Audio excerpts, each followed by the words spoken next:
नमस्कार, आज है 16 मई, दिन मंगलवार। वक्त हो गया जी बिजनेस की बहुत ही खास पेशकश इंडिया 360 का। मैं हूं दीपक डोभाल। करेंगे दिन भर की तमाम अहम खबरों का 360 डिग्री एनालिसिस, लेकिन सबसे पहले हेडलाइंस। कर्नाटक में सीएम पर सस्पेंस जारी। सूत्रों के मुताबिक सीएम पर फैसला आज भी नहीं। खड़गे से मिले शिव कुमार और सिद्धारमैया।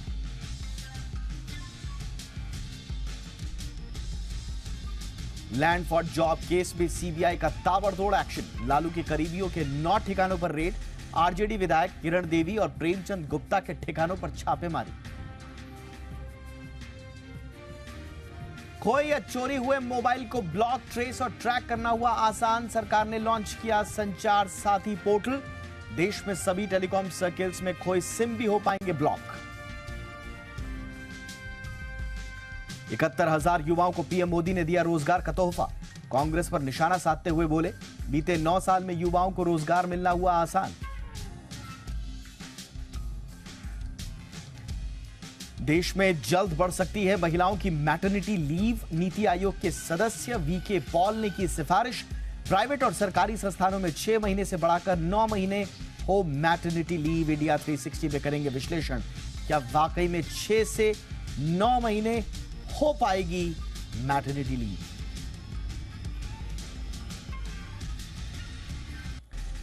देश में देरी से दस्तक देगा मॉनसून। मौसम विभाग को 4 जून तक केरल पहुंचने की उम्मीद। आमतौर पर 1 जून तक केरल पहुंचता है मॉनसून।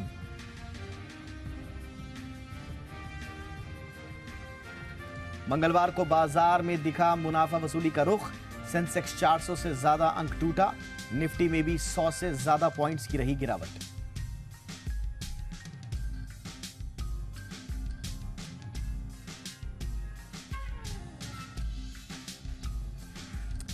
तो ये थी हेडलाइंस। अब दिन भर क्या हुआ, बाकी खबरों पर भी थोड़ा विस्तार से नजर डालते हैं टॉप न्यूज में। कर्नाटक के मुख्यमंत्री का ऐलान कल किया जा सकता है। कल बेंगलुरु में कांग्रेस विधायक दल की बैठक बुलाई गई है। मल्लिकार्जुन खड़गे विधायक दल के नेता का ऐलान कर सकते हैं। आज शाम सीएम पद के दोनों दावेदार डीके शिव कुमार और सिद्धारमैया दिल्ली में कांग्रेस अध्यक्ष मल्लिकार्जुन खड़गे से उनके घर जाकर मिले। दोनों नेता 50-50 यानी कि 50-50% के फॉर्मूले पर सहमत नहीं है, यानी कि 2.5 साल का जो फॉर्मूला है। दोनों नेताओं से मुलाकात के बारे में खड़गे सोनिया गांधी को रिपोर्ट देंगे। राहुल सोनिया से बात करने के बाद खड़गे कल बेंगलुरु आएंगे। इस बीच सूत्रों के हवाले से खबर यह भी है कि कर्नाटक के मुख्यमंत्री पद के लिए सिद्धारमैया का नाम लगभग तय हो गया है।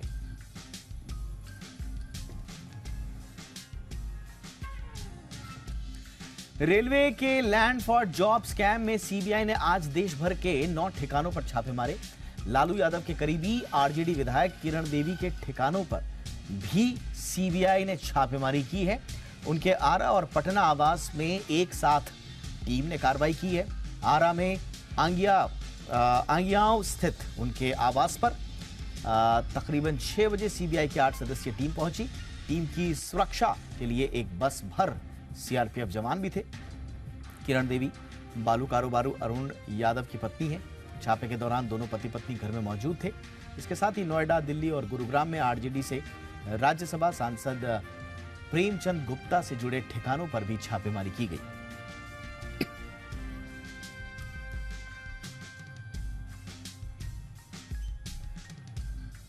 प्रधानमंत्री नरेंद्र मोदी ने आज 71,000 से ज्यादा युवाओं को सरकारी नौकरी के अपॉइंटमेंट लेटर्स दिए। ये लेटर्स देश के 45 जगहों पर आयोजित रोजगार मेले के तहत दिए गए। पीएम मोदी इस कार्यक्रम में वीडियो कॉन्फ्रेंसिंग के माध्यम से जुड़े हुए थे। पीएम ने अपॉइंटमेंट लेटर देने के बाद युवाओं को संबोधित भी किया। पीएम ने कहा कि युवाओं की कड़ी मेहनत और सफलता का प्रतीक है कि 71,000 से ज्यादा युवाओं को नियुक्ति पत्र दिए गए हैं। उन्होंने कहा कि पिछले 9 सालों में सरकारी भर्ती प्रक्रिया को सरल बनाने और नौकरी देने में केंद्र सरकार ने प्रतिबद्धता दिखाई है।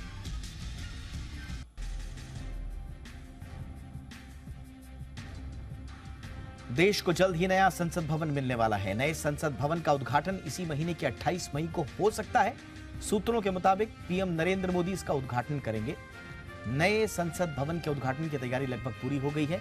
मोदी सरकार के 9 साल पूरे होने के मौके पर भव्य आयोजन के साथ ही नए संसद भवन का उद्घाटन हो सकता है। 4 मंजिला संसद भवन में 1224 सांसदों के बैठने की व्यवस्था है। 26 मई 2014 को नरेंद्र मोदी ने पहले कार्यकाल की शपथ ली थी। फिर उन्होंने अपने दूसरे कार्यकाल की शपथ 30 मई 2019 को ली थी।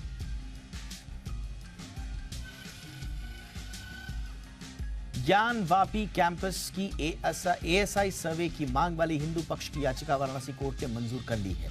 इस पर अगली सुनवाई 22 मई को होगी। कोर्ट ने मुस्लिम पक्ष को 19 मई तक आपत्ति दाखिल करने का समय दिया है। आज ही सुबह 11 बजे कोर्ट में नई याचिका दाखिल की गई थी। इसमें ज्ञानव्यापी परिसर के एएसआई सर्वे की मांग की गई थी। इससे पहले शुक्रवार को इलाहाबाद कोर्ट ने कथित शिवलिंग की कार्बन डेटिंग और साइंटिफिक सर्वे कराने का आदेश दिया था।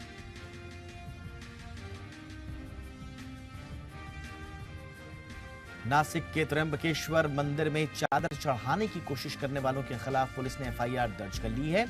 महाराष्ट्र के डिप्टी सीएम देवेंद्र फडणवीस ने इस पूरे मामले में जांच के आदेश के साथ एसआईटी गठित करने का भी आदेश दिया है।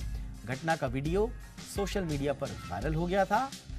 त्र्यंबकेश्वर मंदिर के सुरक्षा गार्डों ने मंदिर में एंट्री करने से रोक दिया था। घटना के बाद मंदिर ट्रस्ट ने पुलिस में शिकायत की थी। आपको बताएं कि मंदिर प्रबंधन के मुताबिक मंदिर में हिंदुओं के अलावा किसी अन्य धर्म के लोग नहीं आ सकते।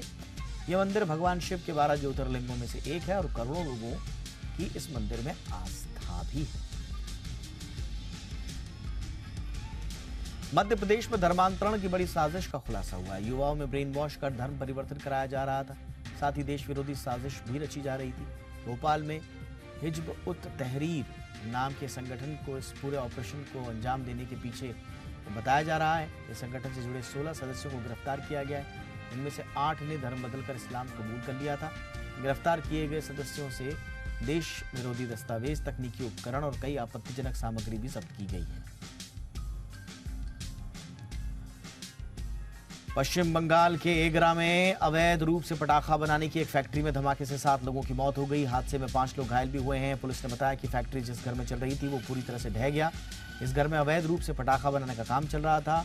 पश्चिम बंगाल बीजेपी अध्यक्ष और सांसद सुकांत मजूमदार ने केंद्रीय गृह मंत्री अमित शाह को पत्र लिखकर एगरा में हुए धमाके की घटना की जांच एनआईए से कराने की मांग की है। सीएम ममता बनर्जी ने मरने वाले के परिवारों के 2.5 लाख रुपए और घायलों को 1-1 लाख रुपए मदद की ऐलान किया है।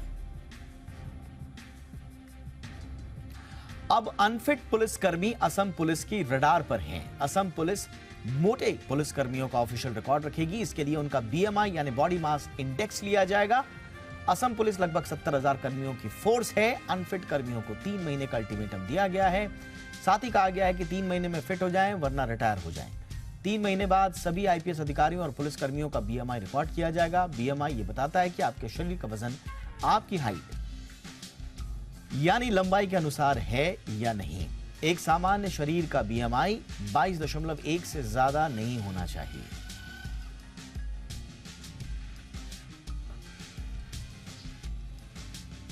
और आइए शुरू करते हैं आज की हमारी कवर स्टोरी।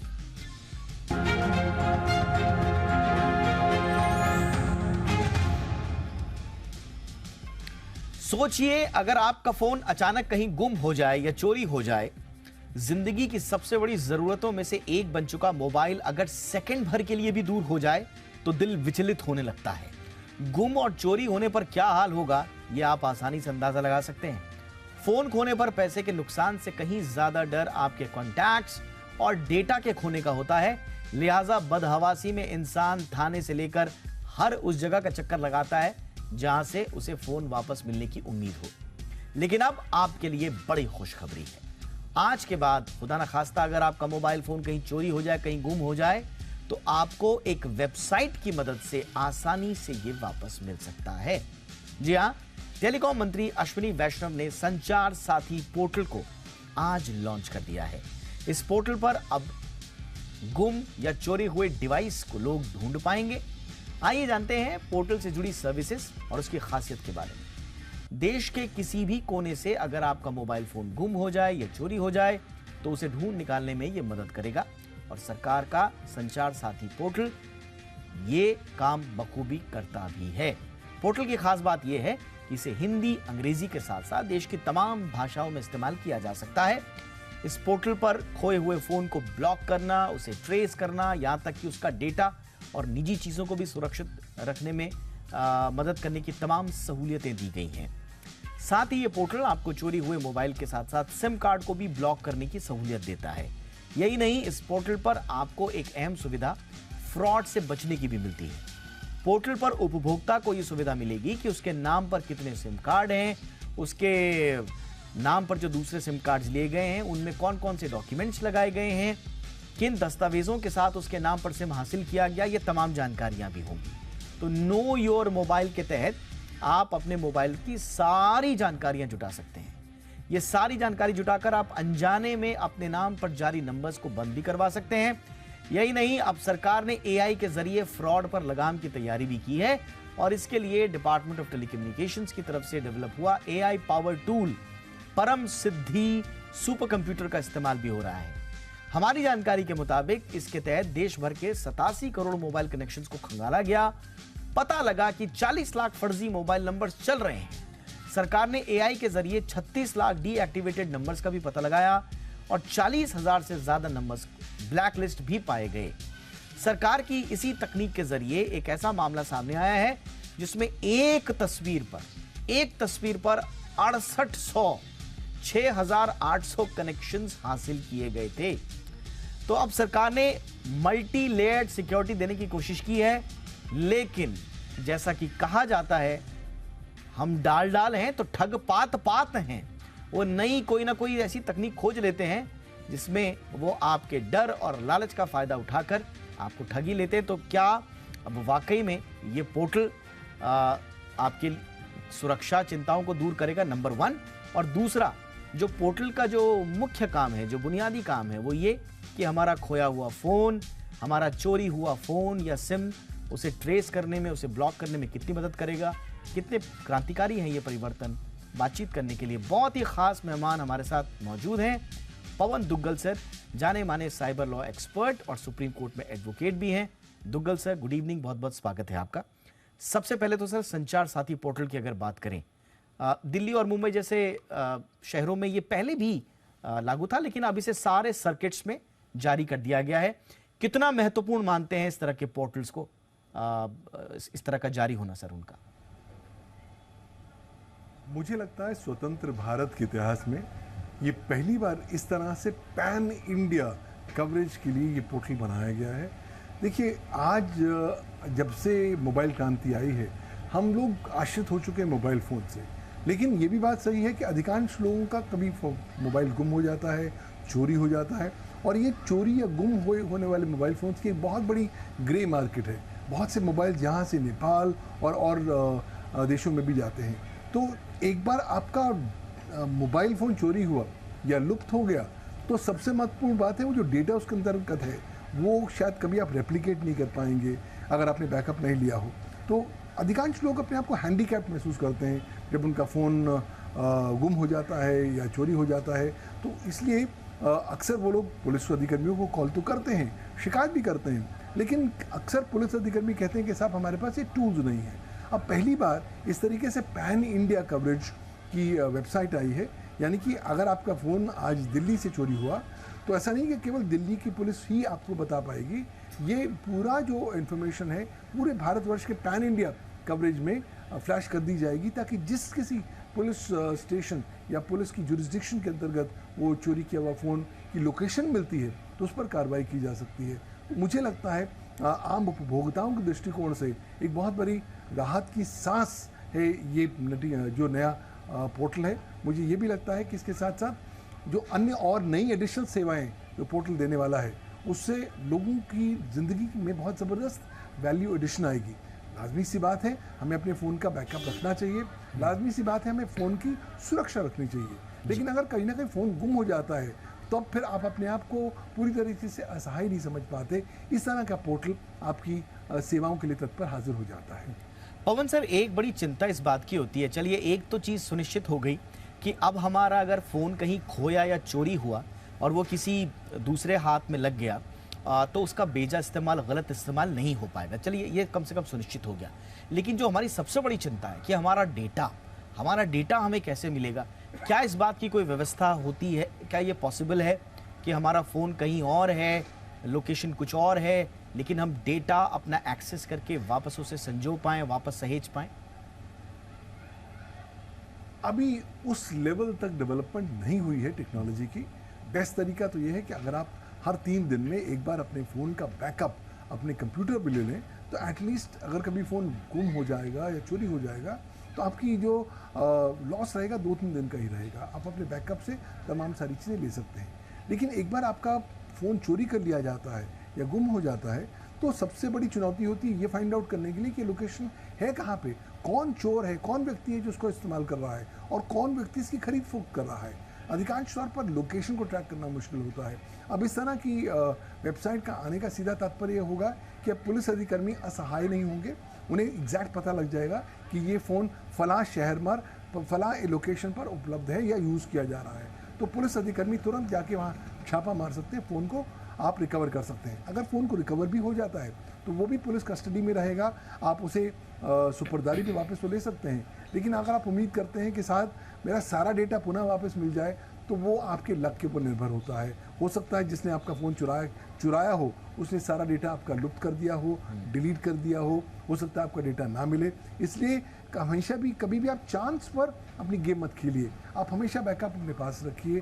कोशिश करिए कि अलग अलग फ़ोन्स के अलग अलग मॉडल्स आते हैं, कुछ तो ऐसी सेवाएं भी होती हैं जैसे आईफोन में जहां पर आपको फाइंड योर फ़ोन की सेवा भी उपलब्ध हो पाती है। अगर उन सेवाओं को इस वेबसाइट की सेवाओं के साथ आप मिश्रित करके आप आगे चलेंगे तो मुझे लगता है आपके हाथ ज़्यादा सशक्त होंगे और आपको तसल्ली होगी कि मेरी लोकेशन फ़ोन की ये है और पुलिस अधिकारी वहाँ जाके आपके फ़ोन को बरामद कर सकते हैं। लेकिन ये तो एक कॉन्सेप्ट है, वो कितना अमल होगा, उसे किस तरीके से आप इम्प्लीमेंट कर पाएंगे, वो आने वाला समय ही हमें बता पाएगा। बिल्कुल सर, ये आपने बहुत बड़ी बात बोली इस लिहाज से भी क्योंकि एक होता है कि किसी सहूलियत को लागू करना, एक सेंट्रलाइज सिस्टम तो ये है, लेकिन असली असर जो है इसका तब पता चलेगा जब ये इम्प्लीमेंट हो जाएगा। क्या वाकई में ये बखूबी काम कर रहा है, नहीं कर रहा है, इसमें जो शिकायतें आ रही हैं क्या उनका समय रहते निराकरण हो पा रहा है या नहीं हो पा रहा है, कंज्यूमर का एक्सपीरियंस कैसा रहता है इस पोर्टल पे, ये समय के साथ पता चलेगा। लेकिन एक बड़ा वैल्यू एडिशन जो आपने कहा इस पोर्टल के जरिए, उसका भी थोड़ा सा जिक्र कर लें। नो योर फोन, अगर माना कोई यूज्ड फोन खरीद रहा है तो इसमें इस बात की जानकारी दी गई है कि आप स्क्रीन पर जैसे IMEI नंबर को ट्रेस करते हैं, उससे आपको पता चल जाएगा कि आपका ये फ़ोन कहीं पहले कहीं चोरी तो नहीं हुआ था, ये पहले से कहीं ब्लॉक्ड तो नहीं है, ये पहले से कहीं दूसरी संदिग्ध गतिविधियों में संलिप्त तो नहीं रहा है। ये कितना इंपॉर्टेंट है सर? ये बहुत ज़्यादा इंपॉर्टेंट फीचर है क्योंकि भारतवर्ष में सेकेंड हैंड फ़ोन की सेल की मार्केट बहुत बड़ी है। हर भारतवासी बड़े महंगे फ़ोन नहीं खरीदता, उसकी कोशिश होती है मैं सेकेंड हैंड फ़ोन खरीद लूँ जिसमें अच्छे फीचर्स हों लेकिन दाम कम हो। और जब वो फ़ोन ख़रीदता है सेकेंड हैंड, उसे पता नहीं होता कि ये फ़ोन वास्तविक तौर पर जेन्युइन है या किसी टेररिस्ट या क्रिमिनल ने इस्तेमाल किया है। आप खरीद तो लेते हैं फ़ोन, बाद में पता लगता है कि आपके पास पुलिस आपके पीछे पड़ जाती है, आपका फ़ोन जब्त कर लेती है, आप पर कानूनी कार्रवाई भी करती है क्योंकि आपके पास वो फ़ोन मिला जिसका इस्तेमाल गैर कानूनी गतिविधियों के लिए, साइबर टेरर के लिए किया गया। तो अब इस फीचर आने के बाद सबसे बड़ी राहत की जो सांस है वो उपभोक्ता ले पाएंगे कि अब जब भी आप सेकेंड हैंड फ़ोन लेंगे, उस फ़ोन को लेने से पहले उसकी डिटेल्स इस वेबसाइट पर देख लीजिए, चेक कर लीजिए क्या ये चोरी वाला फ़ोन तो नहीं है, क्या किसी संदिग्ध गतिविधियों में इसका इस्तेमाल तो नहीं किया गया है। और अगर आपको लगता है कि कहाँ पर भी डाउट है तो इस तरह का फ़ोन ख़रीदना नहीं है। सेकेंड हैंड फ़ोन खरीदना है ज़रूर खरीद लीजिए, लेकिन चेन पूरी तरह क्लियर होनी चाहिए कि ये ओरिजिनल ओनर है और ओरिजिनल ओनर से आप ख़रीद रहे हैं। और जब भी आप फ़ोन लेते हैं और सेकेंड हैंड फ़ोन भी लेते हैं, उसके अंदर बहुत सारा डेटा होता है, तो इससे पहले कि आपके ऊपर कोई इल्ज़ाम लग जाए या लीगल कार्रवाई हो, इट इज़ इम्पॉर्टेंट कि एटलीस्ट आप जब भी सेकेंड हैंड फ़ोन को लें उसको आप वाइप आउट कर लें, उसको फैक्ट्री सेटिंग्स करके फॉर्मेट कर लीजिए ताकि जितना डेटा है उसमें से लुप्त हो जाए और आपको एक नए प्रकार का ये फ़ोन मिल सके। तो मुझे लगता है कि इससे न केवल जो तस्करी होती है फ़ोन्स की, जो चोरी होती है फ़ोन्स की, उस पर लगाम लगेगी, बल्कि साथ ही साथ जो इलीगल गतिविधियों के लिए इस्तेमाल किए जाते हैं फ़ोन्स, उन पर भी एक बहुत अंकुश लगने की संभावना है। और साथ ही साथ एक इनडायरेक्ट मैसेज साइबर क्रिमिनल्स को है कि साहब अब अगली बार आपने फ़ोन चुराया या किसी का फ़ोन उड़ा लिया तो आप मत समझिए कि आप निश्चिंत हैं। ऑलरेडी IT एक्ट में अगर आप किसी का चुराया हुआ फ़ोन इस्तेमाल करते हैं, नोइंग फुली वेल कि वो चुराया हुआ फ़ोन है, तो वो दंडनीय अपराध है, धारा 66B, जिसमें 3 साल की सज़ा है, 5 लाख रुपए जुर्माना है। तो ना केवल आप कानून को सख्त कर रहे हैं, आप इफेक्टिव सुविधाएं प्रदान कर रहे हैं लोगों को, और अल्टीमेटली लोगों को ज़्यादा जागरूक बनकर उन्हें ज़्यादा सशक्त बना रहे हैं। तो अल्टीमेटली हम लोग एक डिजिटल इंडिया राष्ट्र के निर्माण में अपना योगदान दे रहे हैं, और इस निर्माण में मुझे लगता है इस प्रकार की सेवाएं एक अत्यंत बहुमूल्य रोल प्ले करेंगी। एक सुरक्षित डिजिटल इकोसिस्टम को बनाने में ये पोर्टल और सरकार की जो वैल्यू एडिशंस हुई हैं इस पोर्टल के जरिए, वो महत्वपूर्ण भूमिका निभाएंगी। बहुत बहुत शुक्रिया पवन सर, आपने वक्त निकाला हमारे दर्शकों के लिए, बहुत बहुत धन्यवाद आपका। चलिए आज की हमारी दूसरी कवर स्टोरी, देश भर की कामकाजी महिलाओं के लिए गुड न्यूज है। अब 6 महीने की जगह 9 महीने की मैटरनिटी लीव मिल सकती है। जी हां, इस बात के संकेत मिले हैं नीति आयोग के सदस्य डॉक्टर वी.के. पॉल की तरफ से, जिनका हाल ही में एक स्टेटमेंट आया कि सरकारी और प्राइवेट दोनों ही सेक्टर्स को महिला कर्मचारियों के लिए मैटरनिटी लीव की समय सीमा बढ़ानी चाहिए। फिक्की यानी कि भारतीय वाणिज्य एवं उद्योग महासंघ के महिला संगठन फिक्कीज लेडीज ऑर्गेनाइजेशन FLO ने भी एक बयान जारी करके बताया, उसमें डॉक्टर पॉल के बयान का हवाला देते हुए ही प्राइवेट और सरकारी सेक्टर के मैटरनिटी लीव 6 महीने से बढ़ाकर 9 महीने करने को लेकर बैठक करने और विचार करने की बात कही गई है। ऐसा पहली बार नहीं है जब महिलाओं की मैटरनिटी लीव को लेकर चर्चा हो रही है। इससे पहले भी मैटरनिटी लीव की समय सीमा को लेकर पूरे विश्व में चर्चा हुई है, एक ग्लोबल चर्चा हुई है। नीति आयोग के इस बयान के बाद एक बार फिर से यह चर्चा जोर पकड़ रही है। हालांकि चर्चा अपनी जगह है और इसकी व्यवहारिकता अपनी जगह है।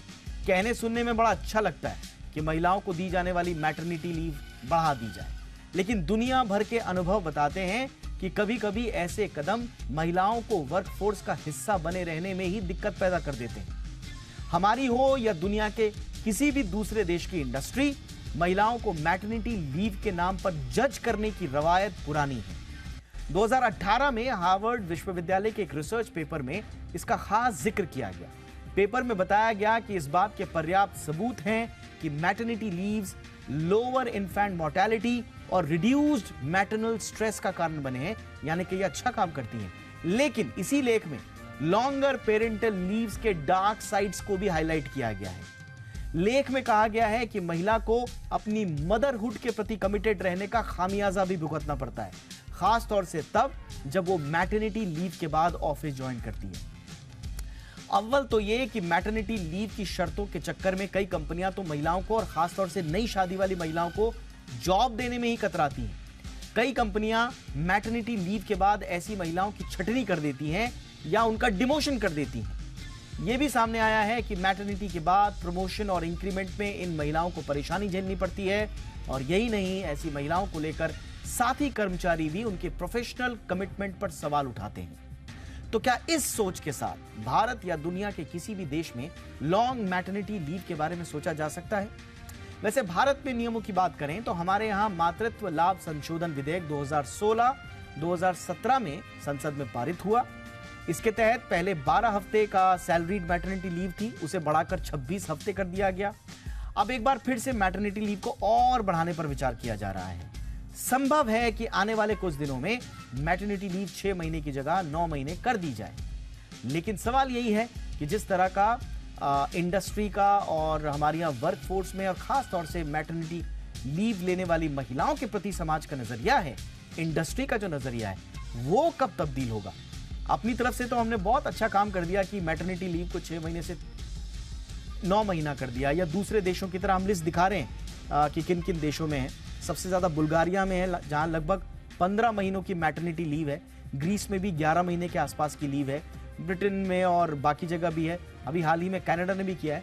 तो कुल मिला के हम स्टेप तो ये ले रहे हैं, लेकिन इस बात की पड़ताल करना बड़ा जरूरी है कि क्या ये हमारी महिलाओं को सशक्त कर पा रही हैं, उनके स्ट्रेस को कम कर पा रही हैं, या उन्हें ऐसा तो नहीं लगता है कि मैटरनल लीव लेने के बाद जब वो वर्कफोर्स का हिस्सा बनने के लिए वापस जाएंगी तो उन्हें कुछ अलग तरीके से जज किया जाएगा। बातचीत करने के लिए इस वक्त हमारे साथ खास मेहमान जुड़ चुकी हैं। हमारे साथ हैं सुधा शिव कुमार मैम, जो कि अध्यक्ष हैं एफएलओ की, फिक्की लेडीज ऑर्गेनाइजेशन की। सुधा मैम, बहुत बहुत स्वागत है आपका हमारे शो पे। और हमारे साथ हैं मुनीरा लोलीवाला, बिजनेस हेड हैं टीम लीज की। मुनीरा जी, आपका भी बहुत बहुत स्वागत है। सुधा मैम, चर्चा की शुरुआत आपसे ही। आपका नजरिया क्या कहता है मैम? अगर डॉक्टर पॉल कह रही हैं, अगर डॉक्टर पॉल कह रहे हैं कि 6 से 9 कर दिया जाए मैटरनिटी लीव को, तो ये एक बड़ी शख्सियत की तरफ से बयान आ रहा है या संकेत आ रहा है। हम कब तक उम्मीद करें मैम कि ये वाकई में लागू हो जाएगा? I'm very sorry, I'm not able to hear anything. Okay ma'am, आप हमें दिखाई दे रही हैं मैम, सुनाई भी दे रही हैं। अगर मेरा प्रश्न आपने सुन लिया हो तो कृपया उत्तर दें ma'am. Now I can hear you. जी, तो मैम डॉक्टर वीके पॉल की तरफ से इस बात के संकेत। I can't hear you. Okay, अब सुनाई दे रहा है ma'am? Noise coming, I can't hear you. All right, I'll ask my team to check this out. मैं तब तक मुनीरा जी के पास चलता हूँ। मुनीरा जी, हमने दोनों पक्षों की बात की है अपनी कवर स्टोरी में आज। एक, वाकई में ये बहुत ज़रूरी कदम है, बहुत लाजमी कदम है, बहुत क्रांतिकारी कदम है। लेकिन दूसरी तरफ इंडस्ट्री के तरफ से कुछ बायस, कुछ जजमेंट भी हम देखते हैं कि मैटरनिटी लीव लेने के बाद अनुभव अच्छे नहीं रहे हैं ग्लोबली। मैं सिर्फ इंडिया की बात नहीं कर रहा हूँ। तो फिर कैसे एक बैलेंस बन पाएगा मैम? ये काफी दिलचस्प मुद्दा है। आज हम वुमन या महिलाओं कर्मचारियों की बढ़ोतरी की बात कर रहे हैं, ना सिर्फ भारत में बल्कि ग्लोबली भी हम इसकी चर्चा कर रहे हैं। मेरे ख्याल से तमाम जो गवर्नमेंट है या ऑर्गेनाइजेशंस हैं, सरकार, हर देश की सरकार ये कोशिश कर रही है कि किस तरह से जो महिलाओं की संख्या है वर्कफोर्स में बढ़ाई जाए। आज भी अगर हम देखेंगे तो इंडिया के अंक कुछ इस प्रकार है। हमारे पास सिर्फ तकरीबन 26% महिलाएं हैं जो टोटल वर्कफोर्स में एम्प्लॉयड है। उसमें से अगर आप देखेंगे तो 79% या 80% महिलाएं जो है वो मैन्युफैक्चरिंग या नॉन आईटी सेगमेंट्स में जुड़ी हुई है। जिस चर्चा की हम बात कर रहे हैं मैटरनिटी लीव के बढ़ोतरी की, ये कब हो पाएगा या ये कैसे हो पाएगा, ये थोड़ा लॉन्ग टर्म दृश्य है। लेकिन अगर हम देखें कि जो दूसरे देशों में ये ऑलरेडी हो चुका है या कहीं पे ज्यादा लंबे हैं, मेरे ख्याल से मैं थोड़ा सा इस पे डिफर करना चाहूंगी जो आपने अभी कहा कि मैटरनिटी ब्रेक के बाद महिलाओं को काफी कठिनाइयां झेलनी पड़ती है या उन्हें दिक्कत होती है या उनकी परफॉर्मेंस, प्रोडक्टिविटी, उनकी पगार की बढ़ोतरी में चेंजेस आते हैं। मेरे ख्याल से ऐसा नहीं है। काफी हद तक इसको महिलाओं के पक्ष में किया गया है। आज हम अगर सिर्फ भारत की मेजॉरिटी में ये नहीं होता होगा, स्वाभाविक है। एज अ सोसाइटी पूरे दुनिया की इंडस्ट्री ने ग्रो किया है, मेजॉरिटी में ये नहीं होता होगा। लेकिन बहुत सारे ऐसे ऑब्जर्वेशंस हैं जहां पर मैटरनिटी लीव लेने के बाद एक बायस्ड, एक प्रिजुडिस से दो चार होना पड़ता है महिलाओं को।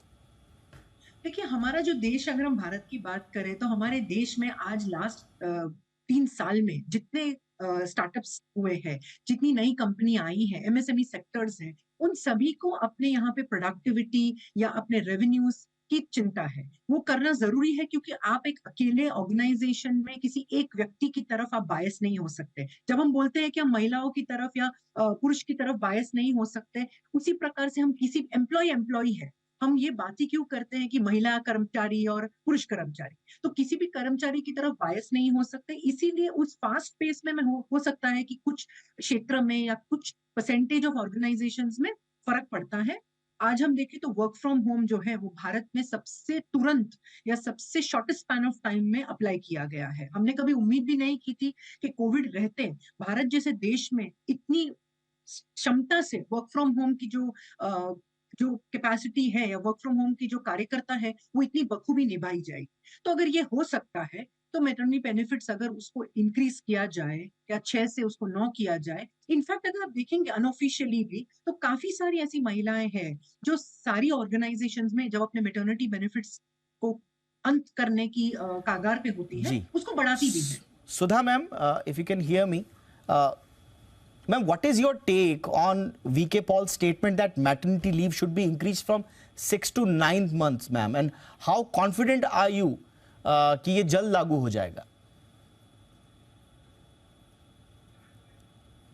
Ma'am I think you are on mute.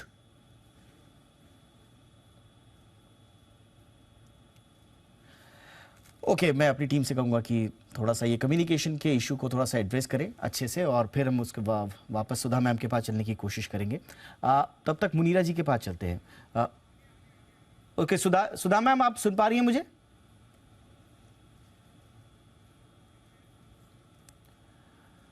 Can you hear me ma'am? Sudha ma'am?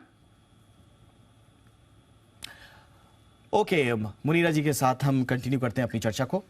तो मुनीरा जी, सवाल यही है कि भारत में, क्योंकि देखिए बहुत सारी जगहों पे ये लागू हो चुका है, हमने बुल्गारिया का एग्जांपल दिया, हमने बहुत सारे यूरोपियन कंट्रीज का एग्जांपल दिया, अभी हमें पता चला है कि कनाडा में ने इसको बढ़ाकर 64 मंथ्स किया है। बहुत सारी कंट्रीज हैं जहां पर ये रिफॉर्म्स लागू हो रहे हैं। अगर हम उन चिंताओं को छोड़ भी दें कि मैटरनिटी लीव के आने के बाद क्या क्या परेशानियां झेलनी पड़ती हैं, वो स्वाभाविक रूप से उन पर बातचीत करना भी आवश्यक है, लेकिन एक बिगर पर्सपेक्टिव, एक लार्जर इंटरेस्ट को अगर हम देखें तो भारत में ये कब तक आपको लगता है कि लागू हो जाना चाहिए? 6 से 9 महीना? देखिए, मुश्किल है ये कह पाना कि कब तक लागू हो सकता है या हो जाना चाहिए। ये भी मुश्किल है कि क्या सभी कंपनियां इसको 6 से 9 महीने कर पाएंगी, या फ्लेक्सिबिलिटी होगी, कुछ कंपनियों को ऑप्शन दिया जाएगा, या कर्मचारियों को ऑप्शन दिया जाएगा कि आप या तो 6 महीने ले सकते हैं या 9 महीने ले सकते हैं। हमें फ्लेक्सिबल होना पड़ेगा। We can not say that one size fits all. तो कंपनियां अलग-अलग हैं। हमारे यहाँ पे जो है वो सेटअप्स, एमएनसी के सेटअप्स भी हैं तथा स्टार्टअप्स भी हैं। हमें सभी को ध्यान में रखते हुए इसको ले जाना पड़ेगा आगे।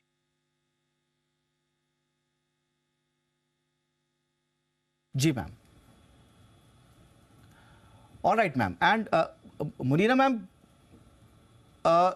एक बड़ा सवाल ये होता है कि इसको सरकारी, जब हम महकमों में लागू करने की बात करते हैं तो वहां पर तो ज्यादा प्रॉब्लम नहीं आती है, क्योंकि वहां पर आपके नियम कायदे पहले से तय हैं, वहां पर ये चीजें आसानी से लागू हो सकती है।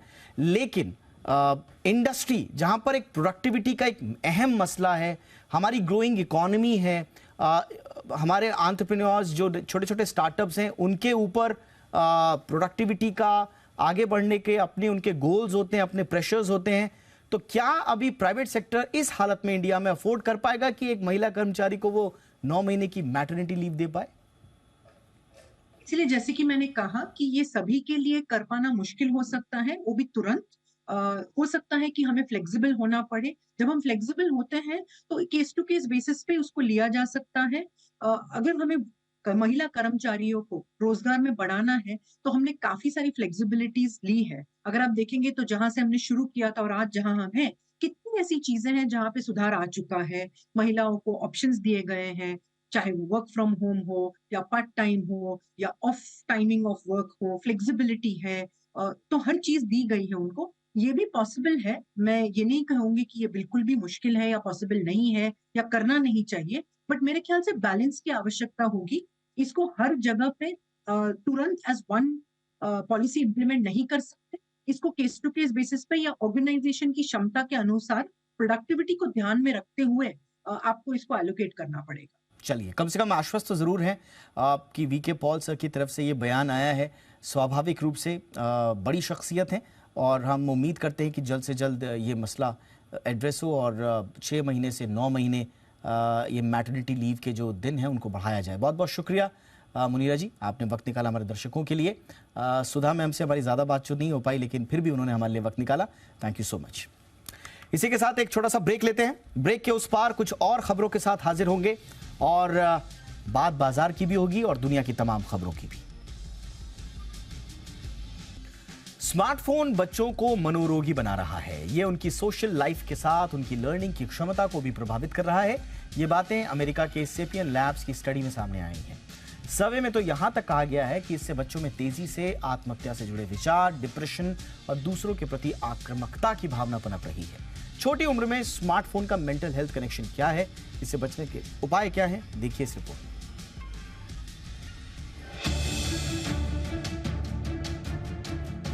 जो उम्र बच्चों के खेलने कूदने की होती है, उस उम्र में बच्चे अब मोबाइल से खेल रहे हैं।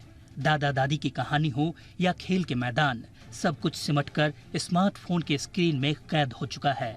अब तो बच्चों की पढ़ाई भी मोबाइल की स्क्रीन का हिस्सा बन चुकी है। पेरेंट्स के पास अपने बच्चों के परवरिश के लिए पैसे तो हैं, लेकिन समय नहीं। अगर थोड़ा बहुत समय है भी तो वो खुद ये वक्त मोबाइल में जाया कर रहे हैं। यही प्रोफेशनल लाइफ की कड़वी हकीकत है और अब इस हकीकत के कड़वे नतीजे भी सामने आने लगे हैं। छोटी उम्र में स्मार्टफोन के इस्तेमाल के खतरे को लेकर अमेरिका के एनजीओ सैपियन लैब्स ने 40 से अधिक देशों के 18 से 24 साल के बीच के करीब 28,000 युवाओं पर स्टडी की। इसमें भारत के 4,000 युवाओं को भी शामिल किया गया। इस स्टडी को age of first smartphone and mental wellbeing outcome नाम दिया गया। स्टडी में स्मार्टफोन का ज्यादा असर महिलाओं में पाया गया। इसके मुताबिक जिन महिलाओं को 6 साल की उम्र में ही पहला स्मार्टफोन मिल गया, उनमें से 74% महिलाओं में मेंटल हेल्थ से जुड़ी समस्याएं पाई गईं। जिन महिलाओं को 10 साल की उम्र में पहला स्मार्टफोन मिला, उनमें से 61% में मेंटल हेल्थ की समस्या देखी गई। इसी तरह 15 साल की उम्र में पहला स्मार्टफोन पाने वाली महिलाओं में से 52% अवसादग्रस्त पाई गईं। इसी तरह स्टडी में पाया गया कि जिन महिलाओं को 18 साल की उम्र में अपना पहला स्मार्टफोन मिला, उनमें से 46% मानसिक रूप से परेशान दिखीं। महिलाओं के मुकाबले पुरुषों में भी थोड़ा कम, लेकिन यही ट्रेंड देखा गया। ऐसे बच्चे जिन्होंने कम उम्र में स्मार्टफोन का यूज किया है, उनमें युवा होने पर अवसाद, आत्महत्या से जुड़े विचार, दूसरों के प्रति आक्रामकता की भावना और मति भ्रम होने के दोष पाए गए। ये तो स्मार्टफोन के कम उम्र में इस्तेमाल के मेंटल हेल्थ पर पड़ने वाले असर की बात हुई, लेकिन इसके कुछ और गंभीर साइड इफेक्ट्स हैं। ब्राजील में हुई एक स्टडी के मुताबिक 3 घंटे से ज्यादा स्मार्टफोन का इस्तेमाल करने से टीनएजर्स को पीठ दर्द या खराब पोस्चर्स की समस्या हो सकती है। खासकर इससे आंखों की रोशनी पर असर, गर्दन में अकड़, रीढ़ की हड्डी और पीठ में तेज दर्द के अलावा मोटापे की शिकायत हो सकती है। इससे बचने के उपायों पर बात करें तो पहले हमें अपने बच्चों को समय देने की आदत डालनी होगी। बच्चों को उलझाने के लिए उन्हें कतई मोबाइल न दें। उन्हें फिजिकल एक्सरसाइज कराएं। बच्चों के सामने खुद मोबाइल पर न लगे रहें। उन्हें ऑफलाइन क्लासेस पर फोकस करने पर जोर दें, वरना ये स्मार्टफोन आपके बच्चों का बचपना तो निगल ही जाएगा, साथ ही उन्हें कई गंभीर बीमारियां भी दे जाएगा। सो अलग। ब्यूरो रिपोर्ट, जी मीडिया।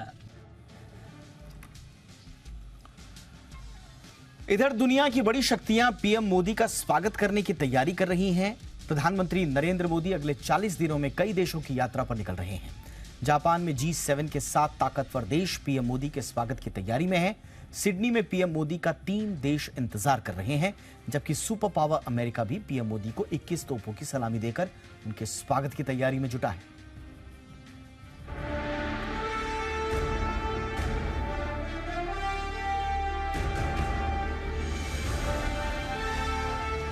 प्रधानमंत्री नरेंद्र मोदी अगले 40 दिनों में कई देशों की यात्रा पर निकल रहे हैं। जापान में G7 के 7 ताकतवर देश पीएम मोदी के स्वागत की तैयारी में जुटे हैं। सिडनी में पीएम मोदी का 3 देश इंतजार कर रहे हैं, जबकि सुपर पावर अमेरिका भी पीएम मोदी को 21 तोपों की सलामी देकर उनके स्वागत की तैयारियों में जुटा है। दुनिया जानती है कि अंतर्राष्ट्रीय मंचों से पीएम मोदी आह्वान करते हैं तो चालबाज चीन और उसके पिट्ठू पाकिस्तान की सांसें अटकने लगती हैं। विश्वगुरु बनने की राह पर निकल पड़े भारत की ऐसी दमदार हैसियत देखकर पाकिस्तान के हुक्मरान हो या फिर वहां के बुद्धिजीवी लगातार खिसिया रहे हैं। उन्हें ये बात हजम नहीं हो रही है कि पीएम मोदी का ऐसा स्वागत दुनिया भर में हो रहा है। हालांकि पाकिस्तान के लोग अपनी हैसियत का भाव अच्छे से जानते हैं और ऐसा मानते हैं कि दुनिया के फन्ने खां मुल्क भारत को बार बार अपनी बैठक में शामिल होने के लिए बुला लेते हैं। आपको बता दें कि भारत G7 का सदस्य नहीं है, लेकिन G7 के सदस्य लगातार प्रधानमंत्री नरेंद्र मोदी को G7 में शामिल होने का न्योता भेजते रहे हैं और पीएम मोदी भी G7 के मंचों से भारत की बात लगातार सुनाते रहे हैं। आपको बता दें कि जापान के हिरोशिमा में भले ही सभी देश चीन पर नकेल कसने के लिए इकट्ठा हो रहे हों, लेकिन हर देश पीएम मोदी को सुनना चाहता है ताकि चीन की चालबाजी पर करारा प्रहार किया जा सके। लेकिन भारत भविष्य की नींव तैयार करते हुए आगे बढ़ रहा है। साफ है, पाकिस्तान का बच्चा बच्चा मानो भारत की ताकत का अंदाजा रखता है, लेकिन पाकिस्तान की सरकार अनजान बनी हुई है। ब्यूरो रिपोर्ट, जी मीडिया। वहीं पाकिस्तान में इमरान खान नियाजी की हर एक लाइफलाइन खत्म होती जा रही है। पाकिस्तानी आर्मी ने इमरान खान के खिलाफ फौजी कोर्ट में मुकदमा चलाने की तैयारी की है। आर्मी चीफ आसिम मुनीर ने इसके लिए 24 घंटे पहले अपने कमांडर्स के साथ एक मीटिंग की, स्ट्रैटेजी बनाई। खबरें ये हैं कि इमरान पर ऐसी धाराएं लगाई जाएंगी जिसके बाद उनको उम्र कैद या फांसी की सजा भी हो सकती है। जनरल की कोर्ट में इमरान अपनी आखिरी जंग लड़ेंगे और इस जंग का रिजल्ट भी लगभग तय है।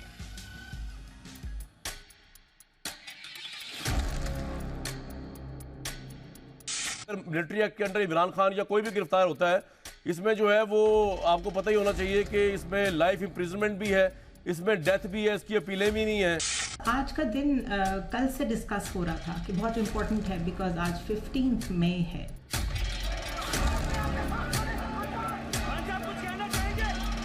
आर्मी एक्ट के तहत अगर इमरान खान साहब के खिलाफ कार्रवाई होती है, उनको गिरफ्तार किया जाता है, तो फिर ये बहुत मुश्किल होगा। मुल्क को तोड़वा दिया गया, आज उससे भी खतरनाक कोशिश की जा रही है।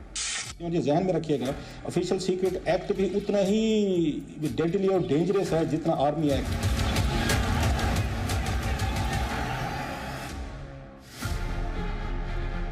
पाकिस्तान फौज की अदालत में इमरान खान का कोर्ट मार्शल होगा। जनरल की कोर्ट में इमरान नियाजी की पेशी होगी। कोर्ट भी आर्मी की होगी, जिरह करने वाले भी फौजी होंगे और फैसला सुनाने वाले जज भी पाकिस्तानी सेना के ही होंगे। और ऐसी कोर्ट में जनरल आसिम मुनीर का ही ऑर्डर चलेगा। पाकिस्तानी फौज ने इशारा नहीं बल्कि डायरेक्ट धमकी दी है। पाकिस्तान के आर्मी चीफ ने अपने कमांडरों की मीटिंग बुलाई, हर एक सिपाहसालार के सामने क्लियर बता दिया कि इमरान की गिरफ्तारी के बाद आर्मी पर जितने हमले किए गए उनकी लिस्ट तैयार होगी। एक एक शख्स से बदला लिया जाएगा और इस लिस्ट में सबसे पहला नाम है इमरान खान नियाजी। पाकिस्तान में पहली बार किसी पूर्व वजीर आजम का कोर्ट मार्शल होगा। लाहौर में कोर कमांडर का घर फूंकने से लेकर दूसरे मिलिट्री अड्डों पर हुए हमले तक एक एक जुर्म का हिसाब होगा। पाकिस्तान में ऐसे नेताओं और लोगों की कमी नहीं है जो इमरान के खिलाफ मुकदमा चलाए जाने के साथ हैं। हालांकि मुसीबत यह है कि आर्मी कोर्ट के फैसले के खिलाफ इमरान कहीं भी अपील नहीं कर पाएंगे। इमरान खान को यह भी पता है कि जनरल मुनीर के चक्रव्यूह से बचना मुश्किल है। जब से आर्मी एक्ट के तहत मुकदमे की खबर आई है, इमरान खुद ही सफाई दे देकर बचने की कोशिश कर रहे हैं। ये एक प्लान है, प्लान था पहले से, लंदन प्लान, तहरीक इंसाफ को बैन करना है, इमरान खान को जेल में डालना है, इनके लोगों को हरासा करके जेलों में डालना है, खौफजदा करना है ताकि कोई निकले ना। ये है प्लान। इमरान खान के फ्यूचर का फैसला जनरल मुनीर और शहबाज शरीफ मिलकर लेंगे। पाकिस्तान में माना जा रहा है कि इमरान और मुनीर की पुरानी दुश्मनी और आर्मी पर इमरान के हमलों का सूद समेत हिसाब लेंगे। मुकदमा शुरू होने से पहले ही सबको अंदाजा है कि इसका फैसला क्या आएगा। जनरल की चाल से इमरान को मात मिलनी तय है। पाकिस्तान में हल्ला है कि इमरान खान का कोर्ट मार्शल भी तय है और फौजी कोर्ट में सिर्फ तारीख और सजा का ऐलान होना बाकी है। ब्यूरो रिपोर्ट, जी मीडिया। देश में मॉनसून को लेकर मौसम विभाग का ताजा अपडेट आपको चिंता में डाल सकता है। मौसम विभाग के मुताबिक देश में मॉनसून की एंट्री में देरी हो सकती है। आमतौर पर 1 जून तक केरल में मॉनसून की एंट्री हो जाती है, लेकिन इस बार ये 4 जून तक दस्तक देगा। डिटेल्स के साथ जुड़ रहे हैं जी बिजनेस के कमोडिटी एडिटर मृत्युंजय कुमार झा। देखिए बिल्कुल, और आज ही मौसम विभाग का ताज़ा अपडेट आया है और जिसमें यह कहा गया है कि केरल में मानसून 4 जून को पहुंच सकता है। मतलब करीब जो तय समय होता है मानसून पहुंचने का केरल, उसमें 3 दिन की देरी की आशंका आईएमडी ने जताई है। हालांकि 3 दिन की देरी कोई बड़ी देरी नहीं है, लेकिन उससे ज़्यादा चिंता की बात जो प्राइवेट एजेंसी है, मौसम की एजेंसी स्काईमेट ने कही है। और स्काईमेट ने हमसे बातचीत में, एक्सक्लूसिव बातचीत में ये बात अभी कही है कि 7 जून तक मानसून केरल पहुंचेगा। मतलब हफ्ते भर की देरी मानसून के केरल पहुंचने में हो सकती है, ये बात स्काईमेट ने कही है। आईएमडी ने 4 जून का तारीख बताया है, लेकिन उससे बड़ी बात यह है कि जो स्काईमेट ने कही है कि जून के महीने में हीट वेव यानी गर्मी कंटिन्यू रहेगी, तापमान ज़्यादा रहेगा और खरीफ की बुआई पर कमज़ोर मानसून का इम्पैक्ट पड़ेगा।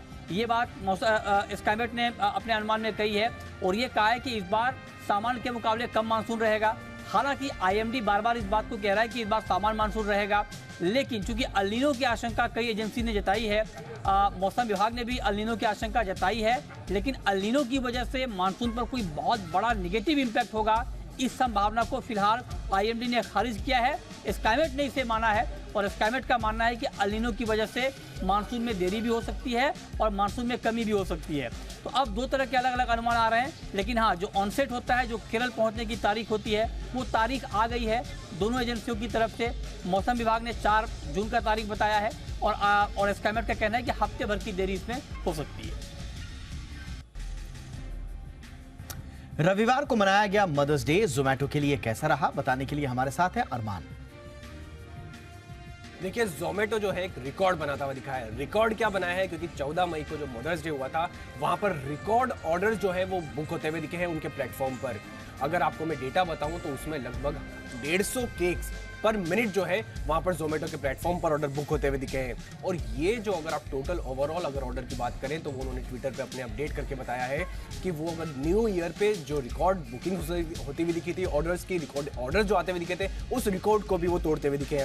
अगर आप न्यू ईयर की बात करें तो वहां पर 5 लाख से भी अधिक जो है उसके आसपास जो है ऑर्डर मिलते हुए दिखे थे।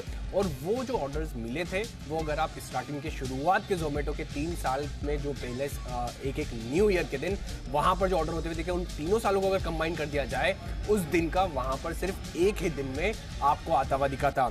और उसी के साथ साथ अगर आप देखें जब न्यू ईयर की बात करें तो वहां पर लगभग 15 टन जो है बिरयानी ऑर्डर होती हुई दिखी। और अब ये नया एक आंकड़ा बनता हुआ दिख रहा है कि 150 प्रति मिनट जो है केक्स ऑर्डर होते हुए दिखे। इसलिए मदर्स डे पर जोमेटो खास करके ये ऑर्डर बुकिंग के चलते आपको खास करके फोकस में रहा। और अगर आप ब्रोकरेज केस की राय देखें तो जेफरीज जो है वो अभी भी ब्रोकरेजेस में सबसे बुलिश है और जोमेटो में लगभग 100 रुपए का टारगेट दे रहे हैं।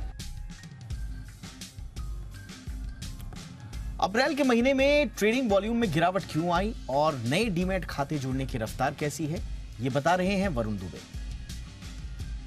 देखिए, अप्रैल का महीना जो है वो ब्रोकिंग हाउसेस के लिए ज़्यादा बेहतर नहीं रहा है, क्योंकि जो ट्रेडिंग वॉल्यूम्स है उसमें गिरावट देखने मिली है। अब देखिए, अप्रैल के महीने में जो कैश ट्रेडिंग वॉल्यूम्स है वो 38 महीने के सबसे निचले स्तर पे पहुंच चुके हैं। सालाना आधार पर अगर आप देखेंगे तो करीब 33% के आसपास की गिरावट देखने मिली है और महीने दर महीने करीब 16% के आसपास की गिरावट जो है वो कैश वॉल्यूम्स में देखी गई है। जाहिर सी बात है कि जो नंबर ऑफ ट्रेडिंग डेज थे वो काफ़ी कम थे, अप्रैल के महीने में करीब 17-18 थे, तो उसका असर कहीं ना कहीं ओवरऑल वॉल्यूम्स पे हुआ है। और केवल कैश वॉल्यूम्स नहीं बल्कि एफएनओ के जो वॉल्यूम्स है उसमें भी गिरावट देखने मिली है। सिर्फ यही नहीं, जो टॉप ब्रोकर्स है उनके एक्टिव ग्राहक जो है उसमें भी गिरावट देखने मिली। कुछ ब्रोकर्स के जो एक्टिव ग्राहक है उसमें लगभग 90,000 से 1 लाख के आसपास की गिरावट जो है वो देखी गई है, या फिर इतने ग्राहक जो है इन्होंने खोए हैं। जो नए डीमैट अकाउंट है उनमें अगर आप देखेंगे तो लगातार तीसरा महीना है जहाँ पे गिरावट देखने मिली। आप FY23 का देखेंगे तो एवरेज जो है करीब 21 लाख नए खाते खुलते थे, जो मार्च में कम होकर 19 लाख हो चुके थे और अप्रैल में इसमें फर्दर गिरावट देखने मिली। केवल 16 लाख नए खाते जो है वो खुले हैं, यानी कि अच्छी खासी गिरावट जो है यहाँ देखी गई है। जो एक्टिव ट्रेडर्स थे उनमें भी गिरावट देखने मिली और लगातार 10वां महीना है जहाँ यहाँ पे गिरावट हुई है। NSE पे जो एक्टिव ग्राहक है वो करीब 3.12 करोड़ के आसपास है, जो कि साल दर साल अगर आप देखेंगे तो 16% नीचे है और महीने दर महीने अगर आप देखेंगे तो करीब 5% के आसपास की गिरावट जो है वो इसमें भी देखने मिली है। नो डाउट अप्रैल के महीने में जो नंबर ऑफ ट्रेडिंग डेज थे वो कम थे, उसका असर जो है आपको trading volumes, number of accounts हर जगह देखने मिला है। लेकिन कुछ ऐसी चीज़ें हैं जो कि पिछले कुछ समय से लगातार हो रही है, जैसे कि जो एक्टिव क्लाइंट्स है उसमें लगातार गिरावट देखने मिल रही है और ये थोड़ी हद तक चिंता की बात है। हालांकि देखना होगा कि मई महीने में जहाँ नंबर ऑफ ट्रेडिंग डेज ज़्यादा होते हैं वहाँ किस तरह की बढ़त या कमी देखने मिलती है, क्योंकि इससे साफ समझ में आएगा कि एक्चुअल ट्रेंड क्या निकल के आता है। आरबीआई बैंकिंग सिस्टम में एक बड़े बदलाव की तैयारी कर रहा है। जल्द ही बैंकों पर लागू हो सकता है ECL यानी कि एक्सपेक्टेड क्रेडिट लॉस। आरबीआई ने 30 जून तक बैंकों को ECL लागू करने की डेडलाइन दी है। इस मुद्दे पर IBA के चीफ एग्जीक्यूटिव सुनील मेहता से खास बातचीत की जी मीडिया संवाददाता एकता सूरी ने। देखिए, ये जो ECL है, इसके लिए RBI ने तो अपनी डेडलाइन दे दी है, 30 जून है।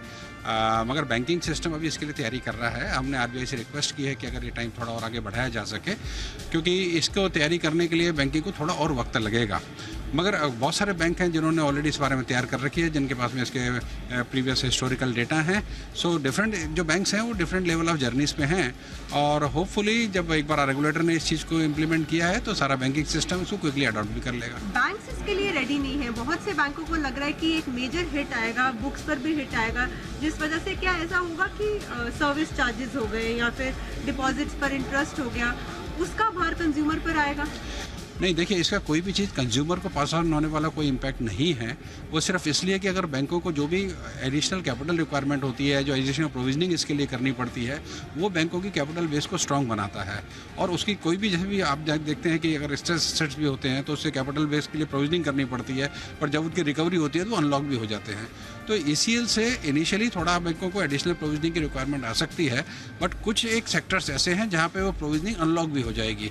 तो जो बैलेंसिंग इफेक्ट है वो इसका मैग्नीट्यूड इतना ज़्यादा नहीं है जो कंज्यूमर को पास करने की कोई जरूरत बैंकिंग सिस्टम को पड़ेगी। और RBI ने 30 जून तक बैंकों को ECL लागू करने की डेडलाइन दी है। ECL का बैंकों पर क्या होगा असर, ये समझते हैं एकता सूरी से। जी बिल्कुल, IBA के चीफ एग्जीक्यूटिव सुनील मेहता जी की माने तो बैंकों के लिए ECL पर ट्रांजिशन फेज जो है वो 30 जून से शुरू होगा। अब बैंक थोड़ा समय मांग रहे हैं RBI के लिए। कई बैंकर्स से जब हमने बात की तो वो 1 साल का समय मांग रहा है, तो कोई 3 साल का समय मांग रहा है। दरअसल ECL आने के बाद बैंक्स की बुक्स पर असर पड़ेगा। पहले अभी जो चल रहा था वो ये कि आपका अगर नुकसान हो रहा है उसके बाद प्रोविजनिंग कर रहे हैं, लेकिन यहाँ पर आप नुकसान की जो आशंका है उसे देखते हुए पहले प्रोविजनिंग करेंगे, जिसका असर सीधा बैंक्स की प्रॉफिट बुक्स पर पड़ेगा। कुछ लोग ये भी कह रहे हैं कि जब बैंक्स की प्रॉफिट बुक्स पर असर पड़ेगा तो कहीं ना कहीं ऐसा हो सकता है कि बैंक्स सर्विस चार्जेस बढ़ा दे, या जो अमाउंट वो लोन के लिए रखी होती है वो कम हो जाए। इसके अलावा कुछ लोग ये भी कह रहे हैं कि ECL आने के बाद जो डिपॉजिट्स पर रिटर्न मिलता है, रेट ऑफ इंटरेस्ट होता है, वो कम हो सकता है। हालांकि बैंकर्स ने इस बात को डिनाई किया है। आज भी जब हमने कुछ बैंकर्स से बात की तो उन्होंने यही कहा कि बैंक्स अपनी तरह से, भले ही वो प्राइवेट सेक्टर के बैंक्स हो या पब्लिक सेक्टर बैंक्स हो, वो तैयार है पूरी तरह से। ECL अगर आता है, लागू होता है, लेकिन फिर भी अभी डिस्कशन पेपर आया है, लागू होने में, इम्प्लीमेंटेशन स्टेज तक जाने में काफ़ी समय लग सकता है। लेकिन IBA के चीफ सुनील मेहता जी का कहना है कि इम्प्लीमेंटेशन की जगह ट्रांजिशन की जब हम बात करें तो वो ट्रांजिशन फेज जो है वो 30 जून से शुरू होगा। जी, मंगलवार को बाजार में गिरावट का मूड माहौल देखने को मिला। सेंसेक्स 413 अंक गिरकर 61,932 के लेवल पर बंद हुआ। निफ्टी 112 अंक गिरकर 18,290 के करीब क्लोज हुआ। निफ्टी बैंक में 160 से ज्यादा अंकों की गिरावट रही। तो इंडिया 360 में आज बस इतना ही। #ZIndia360 ये हैशटैग याद रखिए और अपनी राय हम तक जरूर पहुंचाएं। नमस्कार।